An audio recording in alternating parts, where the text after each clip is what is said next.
Next news on the hate speech. So what happened? So Karnataka Legislative Assembly introduced one hate speech bill 2025. It was previously introduced in 2024 as well. So you can use it. The hate speech bill, which is in the news. Now, what is meaning of the hate speech and why we are discussing it? Because it's very important for the UPSC purposes. Means it can be asked, and it was in news as well. Let us try to understand what is the meaning of the hate speech bill and what is the meaning of the hate speech as well. So, what is the background? Already we have discussed that Karnataka has introduced this bill.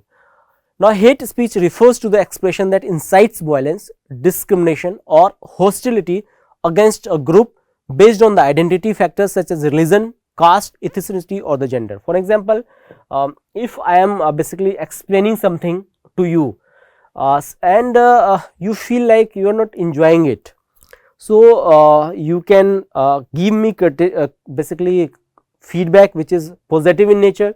We can give me a feedback which is negative in nature, and but you can criticize me as well, because social media provides you anonymity. You are quite anonymous over the social media, and out of the anger, for example, I can have a bad interaction with you in the past. So, based on all these basically past interaction or otherwise, or insinuation or basically of any grudges that you have with me, you can comment in the box that you look fat, you do not look good, you do not speak good English, I hate you, something like that. That will come into the hate speech. Or you can basically classify me based on my religion, based on my caste, based on my ethnicity or based on my gender as well. So, all these things come under the hate speech umbrella. Hope the context is clear to you. Now, the rationale behind the Karnataka Hate Speech Bill 2024 officially, which is officially an amendment to the Karnataka Police Act, is to curb growing instances of the communal polarization and targeted speech that could disturb the public order. You might have seen in the past on a given comment on the any religious book or any speech by the religious leaders or political leaders, the riots can be incited. It has become the quite norm in the India or in the worldwide as well, which Karnataka hate speech bill trying to curb. Next is, India lacks a single comprehensive anti hate speech law, which is very unique. We tried to basically reform on the multiple fold, but one of the aspect which was untouched is we do not have any single definition of which will come into the hate speech. However, there are different section of the IPCs and the BNS which vaguely define the hate speech and the consequences of the hate speech. However, there is no uniform definition of the hate speech. Similarly lies with the definition of the terrorism. There is no universal definition of the terrorism and similarly there is no universal definition of the hate speech in India. Hope it is clear to you. The Karnataka bill attempts to consolidate definition, enhance penalty and introduce preventive measure, and it generated debate concerning constitutionality, political issues, freedom of expression and state policing power. That is why we are discussing this in today's explanatory part. Now, let us try to focus more on the news. Now, what are the controversies related to this bill? So, let us try to understand at least 5 controversies and what is the solution to it. Obviously, we will discuss the solution. First is the ambiguous definition of this hate speech. So, why it become controversial? Because the bill includes words, sign, representation that cause fear or alarm, but ambiguity can lead to the misuse and inconsistent enforcement.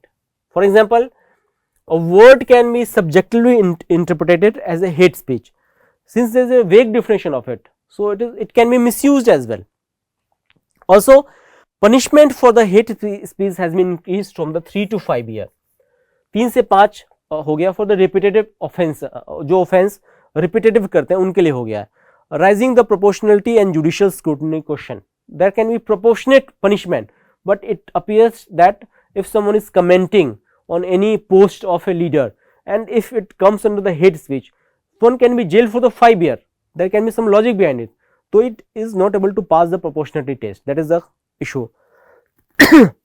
Also, One of the sections allow preventive detention possibility. For example, police can do the preemptive action. For example, if police feel like you will cause the hate or you are likely to cause the hate, they can basically arrest you or they can detain you, which will curb the civil liberties at large. Also, it overlaps with the union laws. For example, confusion arises as a hate speech is already addressed under various sections of the IPC.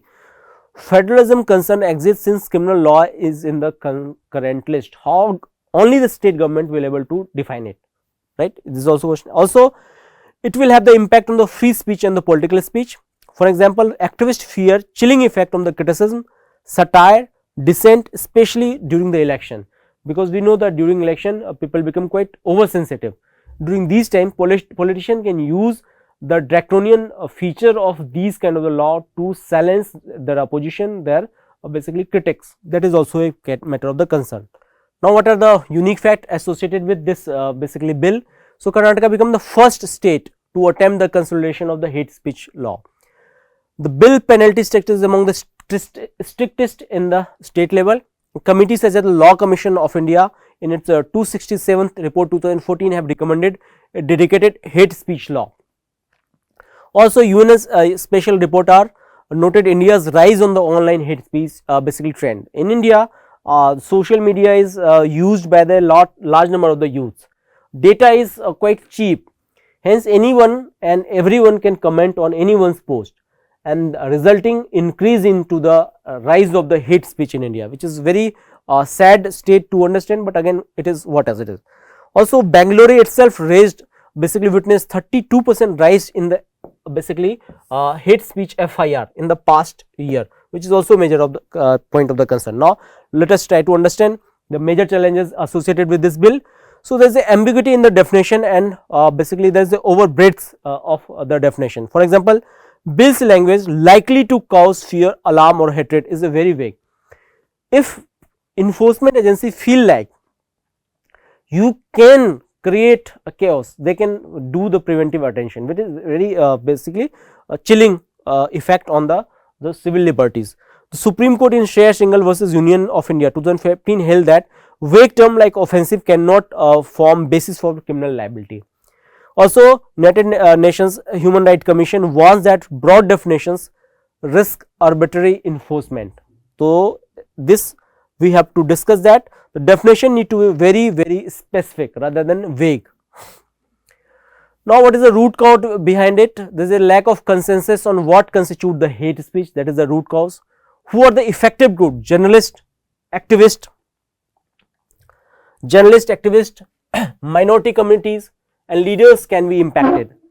Now, what are the government efforts behind it? Law Commission report 2014 and 17 suggested a clear definition. If there is a limitation, no standardized threshold for defining incitement is there. So, it is also a limitation behind it. Now, second, what is the challenge number 2? There is a potential use of for the political vendetta. What happened? As per the ADR report 2022, over 40% of the Indian MPs, MLAs face hate speech or inflammatory speech cases. Try to recall Ramesh Viduri, one of the politicians basically comment in the parliament, which was very inflammatory as per the standards, which was unparliamentary basically. So, such 40% Indian MPs, MLAs faces such kind of the basically cases. Now, stringent law may be selectively applied during the elections for protest, that we have already discussed. What is the root cause of this? Highly polarized political environment of the country. Who will be affected population? Opposition leaders, protesting group, and NGO will be affected group. What is the solution to it? Election Commission's guideline on the model code of conduct is there, but model code of conduct does not have the statutory basically force behind them, hence they are at times not that effective. Challenge number 3 is the chilling effect on the free speech. So, UNESCO's report find that overtly strict hate speech law globally tend to suppress the legitimate criticism, and Karnataka's bill penalizes speech even when no violence occurs. In the anticipation that you will do the violence, they can arrest you, which is very unique. What is the root cause of this? Preventing policing mindset is the root cause of it. Who will be affected? Media houses, comedians, satirists and civil society will be affected badly. What is the existing solution to it? Supreme Court jurisprudence protecting advocacy versus incitement, very important. What are the limitations? Police interpretation often overrides nuanced legal distinction. Now, what is the challenge number 4? There is the federalism and overlap with the Indian Penal Code, or the BNS you can call it. So, criminal laws fall under list 3, but as per the NCRB data, IPC section 153 and 505 used over 7,000 cases annually, indicating existing mechanism. This raises a redundancy concern that already there is a IPC, why Karnataka is trying to introduce such kind of the bill, which is also a matter of the concern. Now, what is the challenge number 4, and what is the root cause of it? State legislate due to perceived inadequacy in enforcement, police administration and judiciary will be affected badly, and the centre has proposed change in the Bharatiya Nyaya Samhita. However, state laws risk being struck down for repugnancy under the article 254. These are the limitations. What is the challenge number 5? Policing capacity and implementation gap is there. How? India has 151 police personnel per lakh population, below the United Nations standard of the 222, and strict hate speech laws need well trained digital forensics and civil monitoring unit in order to better implement such kind of the police basically policies. So, what will be the root cause? Staff are inadequate, training gaps are there, digital evidence challenges are there. Who will be affected stakeholders? It will be the police, judiciary and taxpayer. What are the attempts in the past? So, several police stations expansions are being made, and what is the limitation? The capacity building is still low. So, we have discussed the all 5 challenges, who will be affected by it, what are the limitation of it and all. Hope it is clear to you. Now, let us do the analysis of the entire thing. Now, hate speech sits at the intersection of the free speech and the reasonable structure. So, free speech is a fundamental right under article 19 1 and A. So, it is fundamental right. However, there is a reasonable restrictions attached with the fundamental right as well. So, Karnataka bill shift from the incitement to the likelihood, expanding the state power beyond constitutional parameters. While necessary in polarized society, critics warn that this resembles earlier struck down laws like 66A, which was struck down. Also, socially, hate speech disproportionately affect minorities. However, vague law also disproportionately harm marginalized voices who lack access to the legal protection. For example, a certain community against which there is sentiment and the anti-sentiment can face the hate speech. However, in case there is an inaction, the same community will be having at the forefront, which is very matter of the concern. Hence, it is the marginalized section of the society who will be affected badly. Administratively, state police force lack forensic and cyber capabilities to filter genuine threat from political and ideological speech. So, at times you will feel that state police generally work under the basically under the politicians' whims and fancies, and during the election or otherwise, if politician feel that someone is causing threat or perceived threat, they can be arrested under the hate speech, which is also a matter of the concern. Economically, hate speech events increase right risk. India lost over 11,000 crore to the communal right in 2022, which is also very important to curb the hate speech, but there can be a limitation to it. Ethnically, the bill reflect tension between the collective security and individual right as a recurring UPSC theme, right. So, we have the collective security and individual right. It is a debate on it, that we should protect the collective security or we should protect the individual right. So, it is very debating topic. However, excessive state surveillance could degrade democratic value. So, big brother is watching is never good for a democratic country like India. Hence, we should balance collective security with the individual right. Now, we can also push for the digital public education campaign, and we can enhance the police capacity building, and we can do the digital forensics units in order to basically improve the quality of the policing. We have the evidence that in Telangana, cyber forensics being improved hate speech conviction rate by the 27%. It is the based on the 2022 data. So, all these suggest that we can improve the situation. However, we will have to basically improve the capacity building in the policing system. So, this is a blueprint of the entire discussion that we have done. Hope it is clear to you. Now, based on the basically given information, let us try to solve the question which is given on the display. So, question says the hate speech regulation must balance democratic freedom with collective security. In this context, critically examine the constitutional, administrative and socio-political implications of the Karnataka Hate Speech Bill 2024.